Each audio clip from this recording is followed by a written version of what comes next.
Okay, we're recording. So do you want to do the official LoneSpeed intro?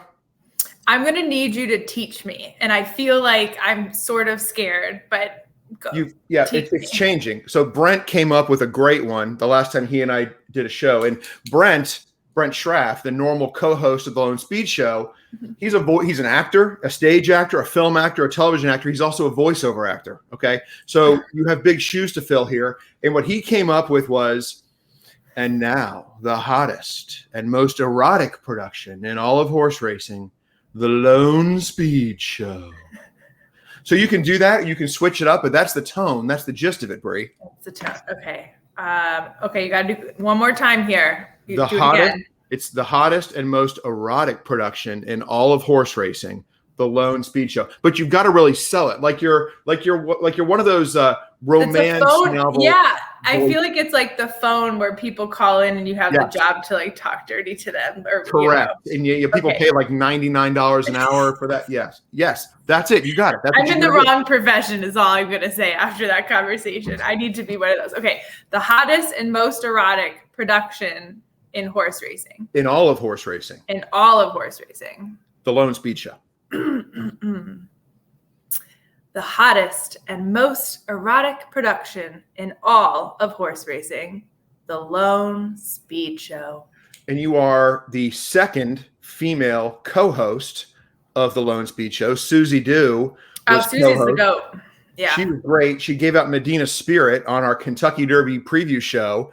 And we went to Churchill Downs for the Derby. She bet on it. I did tell her with an eighth of a mile to go that her horse was about to win. She had no clue where Medina Spirit was in the field and was thrilled. She cashed for like $1,300.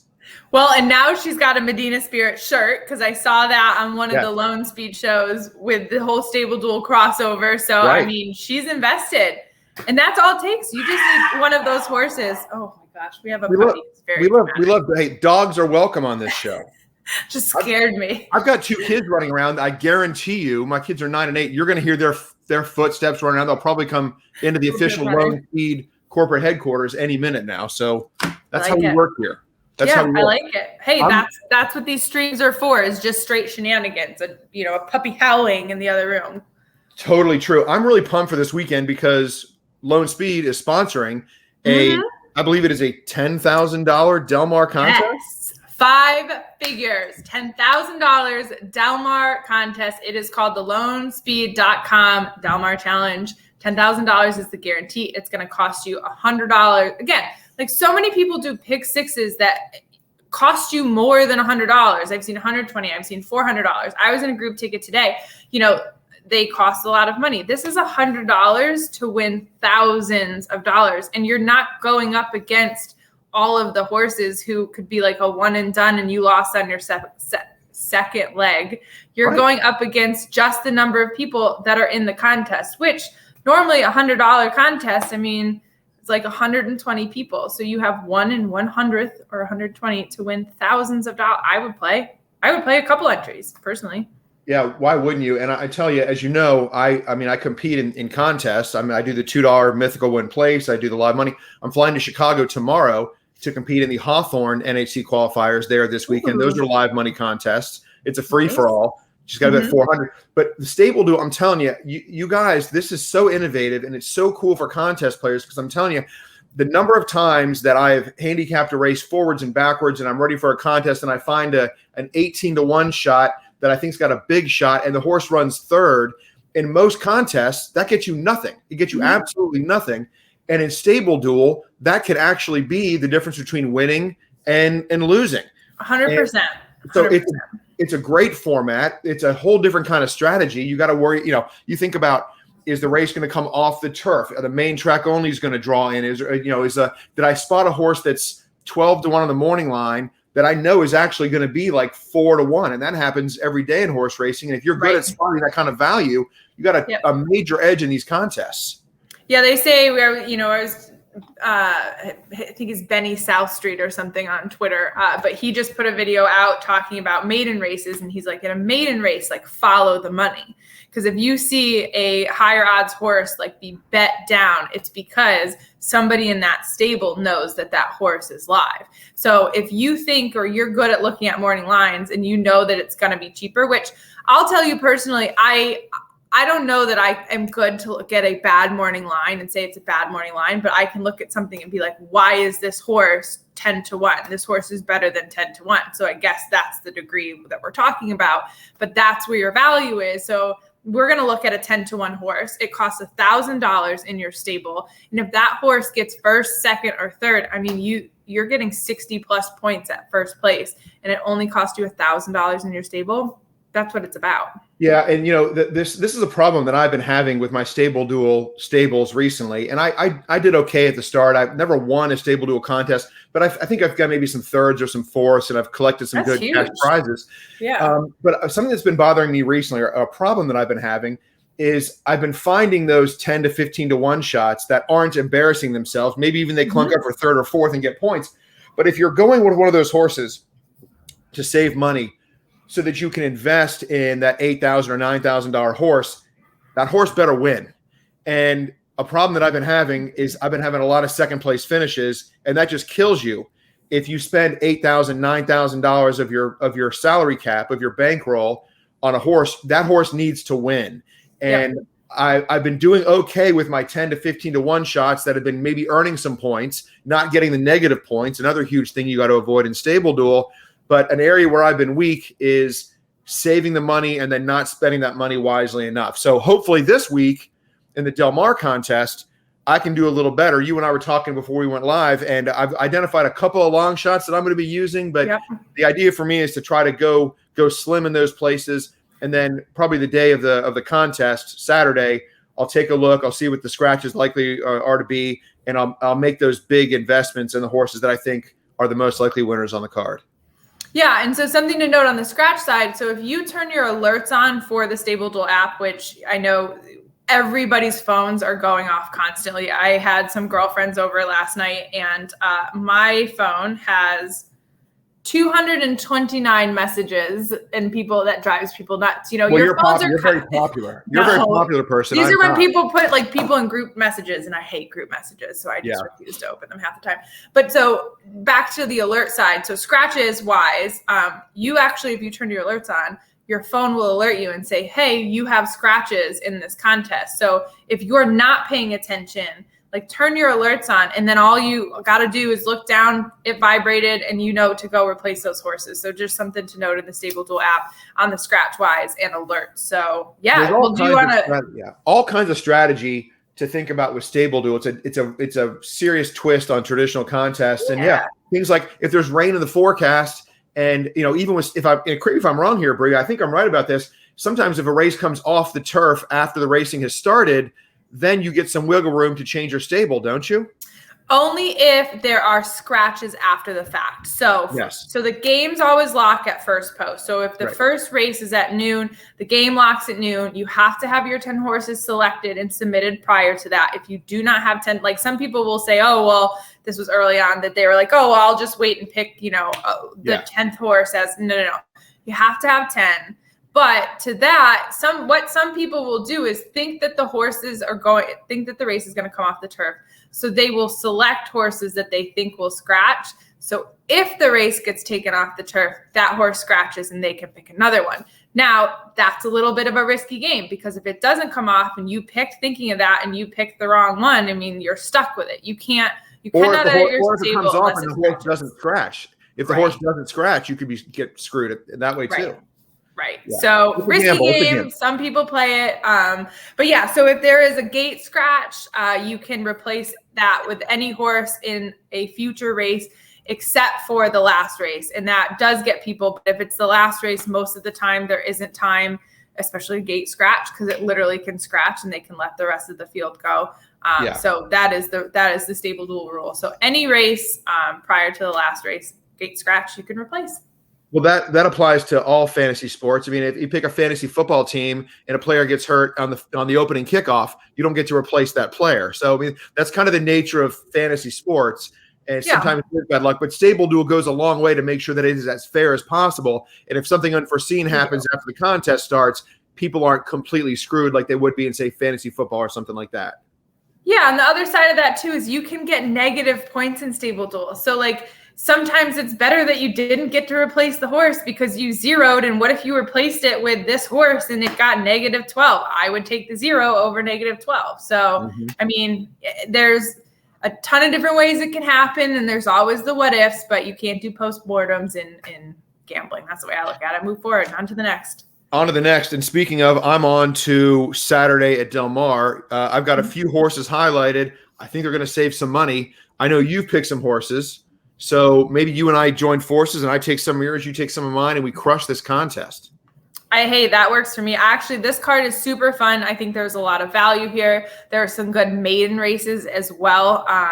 And I like a good maiden race because I think that's where you can sometimes go against the favorite because they're maidens. You never know what's going to happen. I think you've got a first-time starter here that you like. There's some value there. I can't disagree. So let's just hop into it. So race 1, who do you got? So number 3, Gone Somewhere. Sean McCarthy is the trainer. This horse got bet on debut under Flavian Pratt. Pratt saw fit to come back for the second start. Ninth start was super impressive, but they weren't terribly embarrassing. We're going for state bred maiden 50 here. Both of those were state bred maiden special weight, so it's a little drop in class. I'm not sure how big the class drop is at the state bred level when you go maiden special weight to maiden 50. Nevertheless, I think this one's got an interesting shot. And if my math is correct, it's $1,000 salary cap horse, right? For the number 3, Gone Somewhere. Yep. And I like how you've seen a jump in the speed figures here. So at least the PPs I'm looking at, there was a 43 speed figure first time out. It's up to 57. So you would expect it hopefully to continue to improve here. Decent workouts. I mean, for $1,000, take the shot. I don't disagree. Yeah. And that you've got to try to, go light somewhere and find those bargain basement prices. I think this one makes a lot of sense. So I'm going to be starting off race 1, number 3, Gone Somewhere for $1,000. I can't disagree with that. I will say I don't mind the number 2 here. 3 to 1, it will cost you $8,000. I mean, that is a hefty price. I don't usually like to spend in maidens, except if I think that it can't be beat. But this horse has got some good speed figures. It's also been in a special weight at 62,000, 64,000. I think that you could spend the money on the 2. So that would probably be who I would put in this race. But actually, so speaking of strategy, and I've been caught doing this. So like a lot of times you start out and you spend the money in the first few races and then you watch your salary go down. And then the last few races, you're like, okay, well, I got to get value. But if you do that, like you'll see like, in the beginning, you'll be high up on the leaderboard. And then when other people have better horses, the last few, you'll see your stable go down. So it's important to like make sure that your strategy is thinking of the entire card, not starting out of the gate hot with higher price horses and then realizing you lost a budget and kind of losing the strategy just to get those budgeted horses later in the card. That's interesting because I've seen, and I remember this in the Keeneland contest when you guys would have Keeneland games. There would be a field with a lot of scratches and maybe only 4 horses in the field. And there were times where I saw people take all 4 horses or take 3 of the 4 horses because they're likely to. I mean, that's an interesting theory. If you think that the second place finisher won't be beaten 12 lengths, maybe that's not the dumbest idea. I think that's something to give some consideration to. Yeah, I mean, and sometimes that will work for people, but you're definitely not getting the optimum amount of points. So I've seen people get 6 winners on a card. I mean, that's fantastic. So they have 60 plus horses out of 10. I mean, you can't do that when you're picking 4 horses in the same race. Like the most you can get for the winner is 60, 40, 30. I mean, it goes obviously, but but it can work when other people, their favorites are duds or whatever it is. So, that's why you got the beauty of multiple stables. You can play multiple strategies and one of them hopefully works for you. Yep. Are you on anything in race 2 or race 3, or should we jump to race 4? No, I'm with you on your races. So let's go race 4. So who do you got in this one? So there are two that I think people should look at. And I'll say this from the outset and I kind of alluded to this earlier. I got to say my strategy of trying to find those bargain basement horses, those discounts, it hasn't really been working that great for me because I've been spending the big money on the horses that I thought were more likely, and they're running second, and that's not helping me. If you're going to save money, the point is to make that big investment later, and those horses need to win, and that hasn't been happening for me. So I'm hoping to reverse my fortune here at Del Mar on Saturday. There are two here in race 4 that I think are interesting. Number 3, Bye Bye Birdie, and number 4, Del Mar Drama. Number 3, Bye Bye Birdie. This is that Ship and Win Del Mar program. This one is a recent Mike Maker claim from Churchill Downs. And word is he's loaded at Del Mar this meet. So I always like East Coast horses coming west on the turf. I think they've got an advantage. This one doesn't have tremendous turf form, but it's not terrible. At 8-1 on the morning line, a $3,000 purchase here in StableDuel. And I like this. I think this one was claimed and shipped with the intent to win first time. I'm going in that direction. And Del Mar Drama at 15-1, that means a $500 price tag, has a win at Del Mar. So you're getting a horse on the Del Mar grass coming off of 3 straight efforts at Santa Anita. And this is kind of a theory that I've got. It is almost totally unsubstantiated by any actual data, Bree, but it is substantiated by my experience.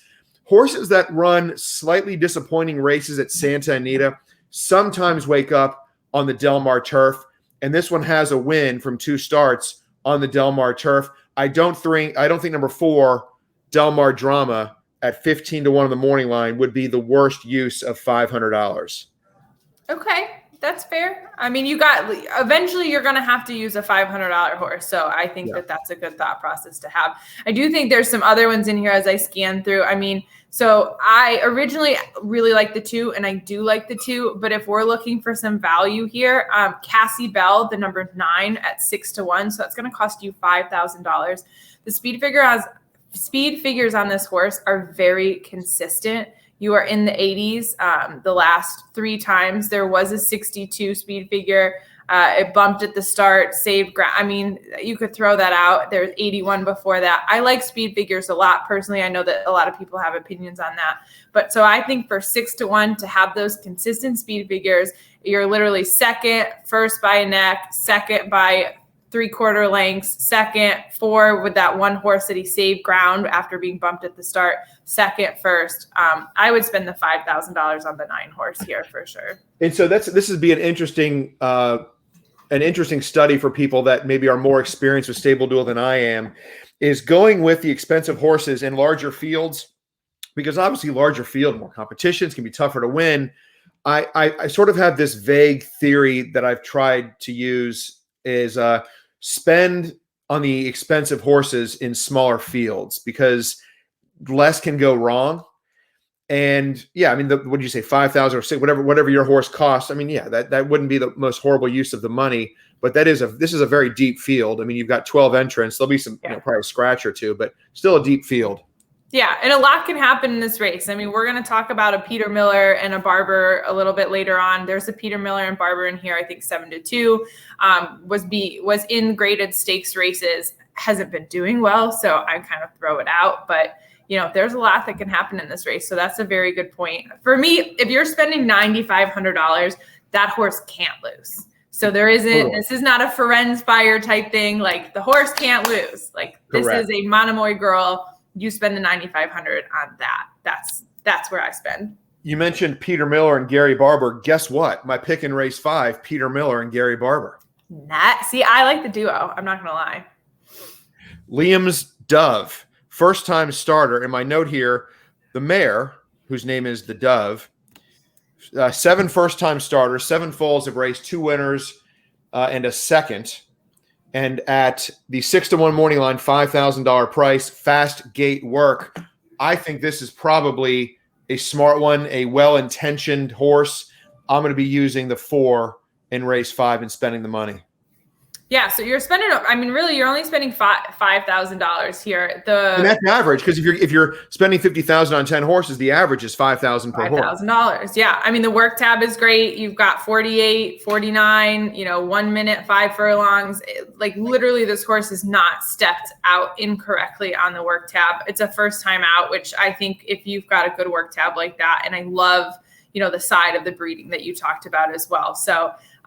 I've got nothing to fight on that one. I would probably spend the same amount. I would spend 5,000 on that one. So we can agree on that one, and we'll see how it goes. And it's not going to surprise me if that one gets bet down, which means, if you're good at spotting those things, I got a couple buddies that are notorious for telling me the night before the race, bet this horse at 10-1 and the horse goes off at 7-2. So you got the kind of information in StableDuel that can help you a lot, because you're getting you're getting tremendous value for your money. And I think the cool thing about StableDuel too is you are paying attention to every single race. You're looking at all these horses. So I actually think that probably your handicapping with your traditional ADW is doing better, because you are looking at things in value in a way that I don't think pre-StableDuel a lot of people did. It was like, look at the odds, like, oh, that horse has no shot. Well, at 15-1, you look at it because you need value, and you're like, actually, this horse does have a shot. You might do across the board, and all of a sudden you've made money on something that you would have never tried if it wasn't for the thinking of StableDuel. So you're welcome, people. You're welcome. I'm telling you, it's a huge thing. Contests make some people better bettors, and they make some people worse bettors. I don't know what it's made me just yet. I'll get back to you maybe another year or so. We'll check in. The last horse, Bree, that I wanted to talk about is in race 9. Okay. And that is the one, Heather's Gray.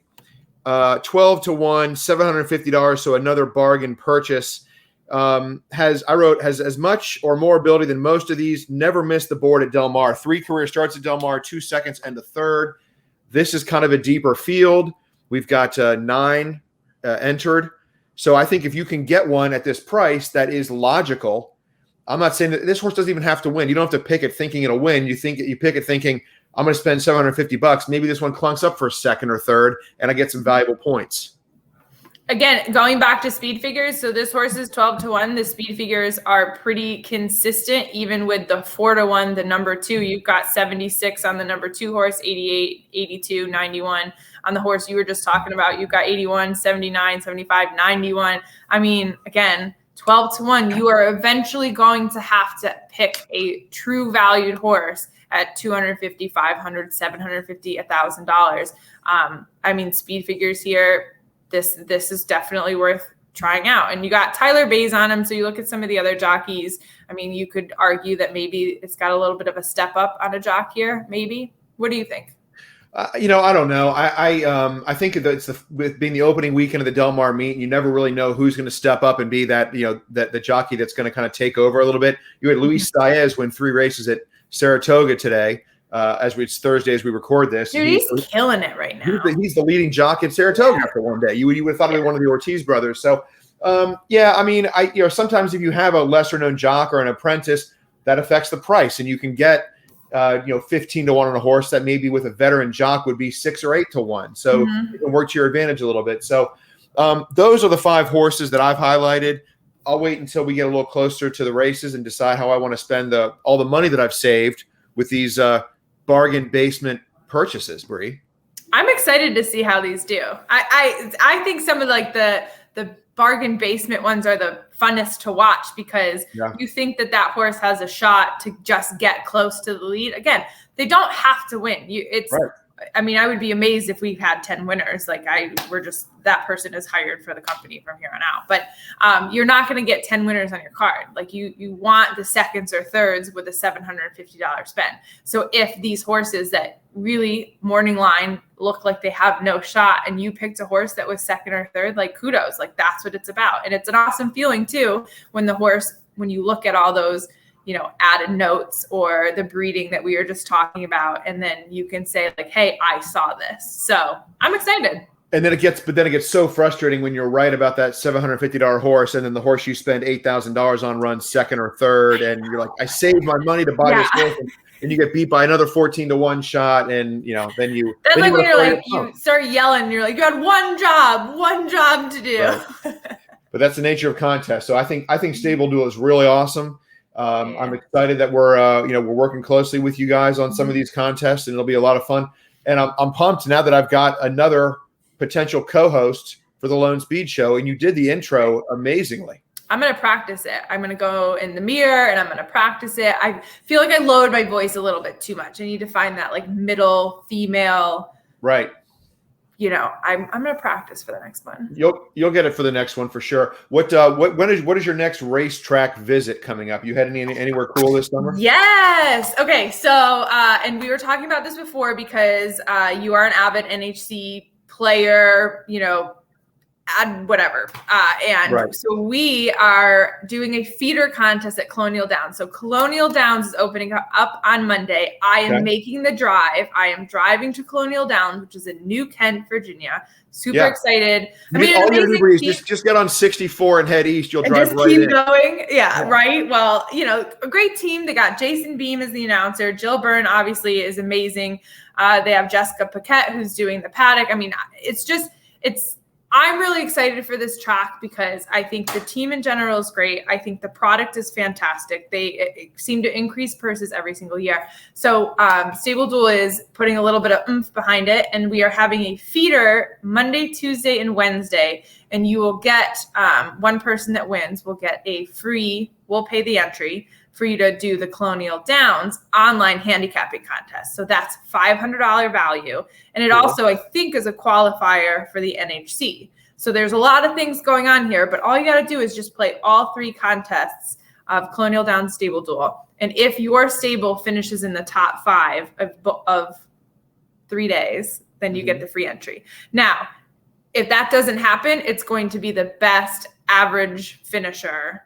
And so, don't worry if you don't do it because maybe nobody does it. But if you have the best stables on the 3 days on average, then you will get the free entry. That's cool. I'm from Virginia. I live in Florida now, but I've never been to Colonial Downs. It's in a different part of the state that I'm from. But where are you from? I'm from Fairfax County. That's where I grew up, Northern Virginia. Dude, are you ready for this? Let's hear it. So I nannied in Fairfax for 3 years, and I worked at P.F. Chang's at Fairfax Corner. From when to what years would this have been? Oh my gosh. Okay, so I came to Kentucky in 2009. So it was before 2009. 2006, 7, and 8 maybe. We would have crossed paths. I was living in Reston in like 7, 8, 9. Yes. So I went to W.T. Woodson High School in Fairfax. It's down 236 from you. My sister currently lives right at Fairfax. She lives in Penderbrook, which is kind of right there at Fairfax Corner. I grew up in a neighborhood near where 236, Little River Turnpike, meets Guinea Road. I don't even know if you're familiar with that part of Fairfax County or not, but it's City of Fairfax is where I'm from, basically. Okay. I don't know City of Fairfax too well. There's a Mexican restaurant that we tend to go to. What is it? Franklin Farms is where I lived. Yeah, that's so funny. Yeah. So on the street, Franklin Farms? I'm pretty sure. Yeah. So, we might have been at the same party because I had buddies that lived on Franklin Farm right there off of like West Ox Road. Yeah. And it was right around this time too. We have probably been at the same bar and didn't even know it. We used to tear the Fridays up after P.F. Chang's would close. Tear it up. Yeah, the Fridays right there. There was an Old Navy near there too, I think. Yeah. And this shirt might have come from there. This shirt may have come from that old. No, I'm kidding. I need to get back to Old Navy. It's not. Yeah. I like Old Navy. This is what I'm wearing these days. Like I need to get to Old Navy. That's amazing. Small world, isn't it? Then I went to college at Eastern Kentucky University, just down the street from where you're in Lexington, aren't you? Yep, I'm in Lex now. We might as well be family. The way I look at it. So that's how it'll be the drive to Colonial Downs will be very, very easy for you. It's just basically one turn. It's the only time I listen to podcasts is when I'm in the car. Okay. I'll try to listen to them any other time. Like sometimes I'll do it like if I'm getting ready in the morning, but I actually look forward to like back in the day, I didn't have money to fly. I still don't like to fly because it ends up taking you 6 to 7 hours anyways. And it costs you $600 to $700. Why don't I drive for $150 and I can listen to podcasts the whole way? So I'm driving to New Kent, Virginia, and I'll be coming back and then Del Mar next weekend. So I got an awesome story. I'm going to Chicago this weekend for the Hawthorne OTB NHC qualifiers. So I'm flying from, because Orlando to Chicago is a heck of a drive. So I'm flying, and I got upgraded for some reason. There's a 777 in Orlando. You don't normally see jets that large at Orlando International Airport, and for some reason it's going to Chicago. So there are like 25 or more first class seats. It's like the big beds, the huge, like, this is a plane that you would normally use to see. You fly either transatlantic, certainly transcontinental, but for some reason there's one of them in Orlando. It's going to Chicago. I'm on that flight, and I got upgraded to like my own private bed for the 2-hour and 20-minute flight to Chicago. Own it. Take over that. Yes, I will have a drink. Yes, I will have dessert. I will take 2. Thank you. That you just need to own it for 2 hours. Now I got to take that extra energy I'm going to save on the flight and win an NHC seat at Hawthorne because I'm double qualified for the NHC in August, but this is for the next NHC, which is in January, and I'm not qualified for there. Susie Dew she almost qualified. Really? Almost. She got close. She didn't quite get there. Hopefully I will qualify before my wife does for the next NHC. That would be very embarrassing if I didn't. Very embarrassing. I love Susie. I mean, I've got to root for her. I just have to. Well, that when she hosts, you have no idea how many tweets or messages I got from people saying that I should fire myself from the LoneSpeed show and just let Susie host a show on her own. So I'm not sure I can have her back anymore. I'm not sure my ego can take it. Hey, sometimes you just got to accept the actual better half side of things. Nobody wants to be upstaged by their wife. Okay, especially when it's horse racing and you think you're an expert at it, and then your wife gives out the Derby winner to the literally dozens of viewers who watched the LoneSpeed show and saw Susie Dew give out Medina Spirit. It took a while to live that down. I'll say it goes the other way because we got a day at Keeneland, and I brought my other half to Keeneland, who's now my husband now. And he doesn't mind horse racing. He's not obsessed with it. He doesn't ride or die, but he'll go enjoy it. And I'm over there and I hit the exact, and it was like the second race. I think I got the first race. I picked a winner, but it got second. So second race, I'm hitting the exacta. Third race, I think I got a try, and I'm pumped, and I'm like, woo. And he's over there. He's like, I got it too. I'm like, are you copying my bets? And he's like, no, I had it before you. And I was so butthurt. I'm like, you're not even supposed to care about this.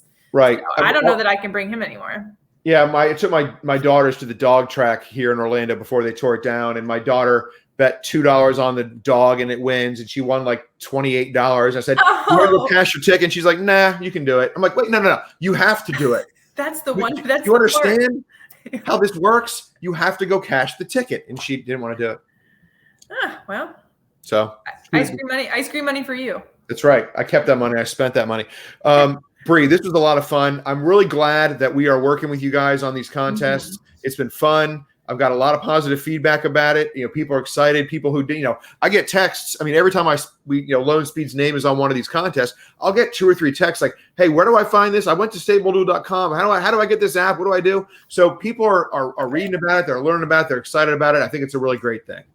So, what is your stable name? I'm gonna put your stable name up here so that people can see it. Do you? I don't know. I think it might be Justin Dew 76 because I might have just used whatever my email. I don't know. I'm pretty sure it's Justin Dew 76. Okay, well, tweet it out so I can retweet it so people can interact with you and follow. Because you can actually click to follow other people's stables so that you can see how they do or if they're in the same contests. And it's just another cool feature. And same with horses as well. So, tweet out your stable. Much better people for others to follow than me, believe me. Dylan Donnelly, who's now writing for LoneSpeed.com. And let's just say he had a great year last year. He almost won the tour. Arguably should have won the tour. We don't have to get into that right now. Nevertheless, he's on StableDuel, and I've seen his name on the top of some leaderboards, so he's doing really well. You should follow him too. Dylan Donnelly. Dylan Donnelly, part of Team LoneSpeed. He's he may be the sharpest handicapper I know, but he's on there. I'll try to find out his username too and tweet that out. Mm-hmm. He's a guy you definitely want to follow and bet all of his horses, believe me. Okay, so get in the LoneSpeed.com Del Mar contest on Saturday. It's a 10,000 with an extra 0. I just typed that out, obviously. It's 100,000 with a couple. That was better than It's 100,000. Yeah. Oof. $10,000 guarantee, $100 entry. Get a couple stables in there. Play with your strategy. Have a good time. Oh, and we have the Haskell as well. And I'm just going to throw this out there. We're giving away a Manscaped lawn mower 4.0 to the winner of the Haskell contest. So I'm sorry. You're giving away a what?